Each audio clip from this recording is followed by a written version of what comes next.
church leadership.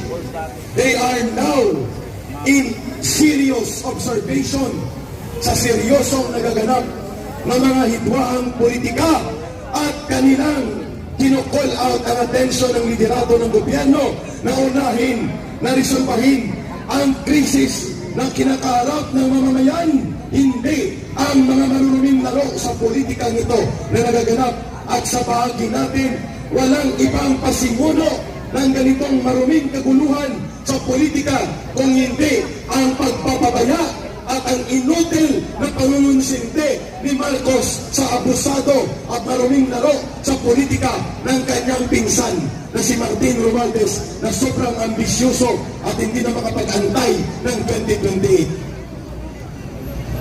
2028. Okay, so dahil dyan, babalik lang si Ka-Eric. I hope nandito pa kayo mga kapatid at marami pa po ang nagpapaabot ng minsan.